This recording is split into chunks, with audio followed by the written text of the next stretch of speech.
અલા પણ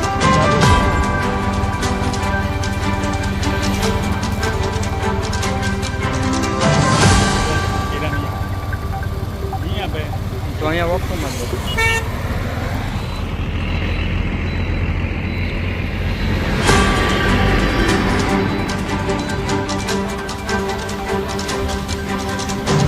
pen drive में डायरेक्ट एमांथी निकलવું હોય પેલામાં ગાડીને દવા લેવા લઈ જાઓ.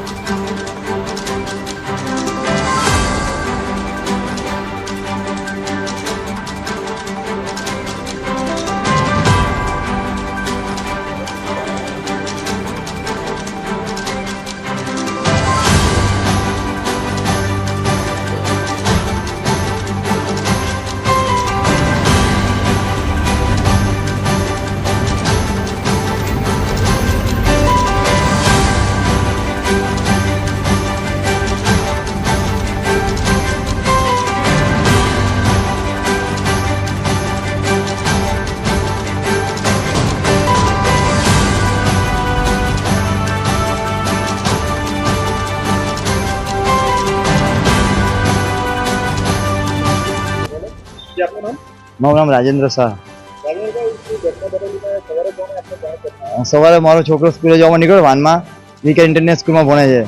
સવારે લગભગ 7:15 જેવો નીકળ્યો ઘરેથી. 7:30 જેવો ફોન આવ્યો દોસ્તારનો કે અહીંયા મૂળજ પાર્ટી ઇકો પલટી મારી ગયેલી છે. પછી હું ત્યાં ગયો, જોયું તો બધા છોકરાને સાધનામાં લઈ આવેલા હતા. મારી મારા છોકરાને તો થોડું વાગેલું હતું, પણ બીજા છોકરાને થોડી ઈજા થઈ હતી વધારે. લગભગ 12-15 જે બાળક હશે અંદર વેનમાં. ના, સ્કૂલની પ્રાઇવેટ વાન છે.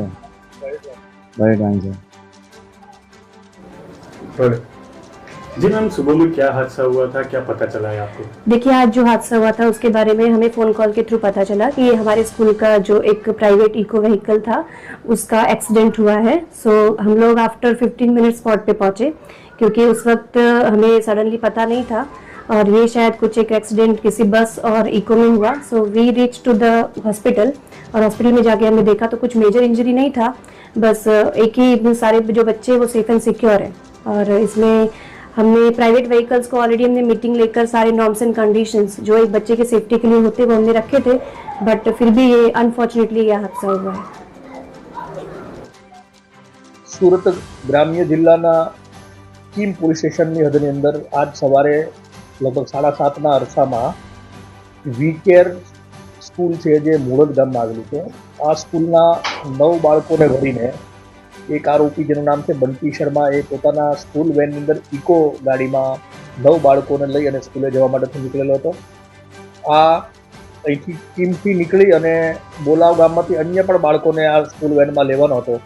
એ દરમિયાન એ જ્યારે વેન હાઈવે ઉપર હતી ત્યારે મૂળજ ગામ પાસે એક બસ જ્યારે ટર્ન લઈ રહી હતી ત્યારે આ ઇકો ગાડીનો જે ચાલક છે એ અત્યંત સ્પીડમાં હતો, ઓવર સ્પીડમાં હતો, અને એના કારણે એ બસની પાછળના ભાગે ગાડી ટચ થયેલી, એટલે અકસ્માત થયેલો. એના કારણે આ ગાડી છે એ પલટી ખાઈ ગયેલી. પલટી ખાઈને રોડ સાઈડમાં નીચે ખાળિયાની અંદર ઊંધાઈ પડી ગયેલી હતી. આ અકસ્માતના આજુબાજુના લોકો ભેગા થઈ અને બાળકોને સ્કૂલ વેનમાંથી બહાર કાઢેલા હતા.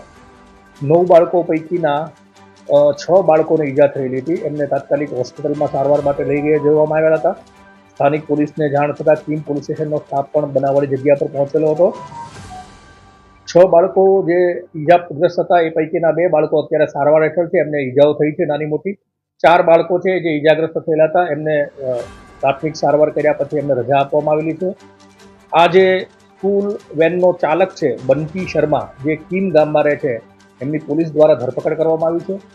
આરોપીની સામે ભારતીય ન્યાય સંહિતા અને મોટર વ્હીકલ એક્ટ હેઠળ ગુનો દાખલ કરવામાં આવેલો છે.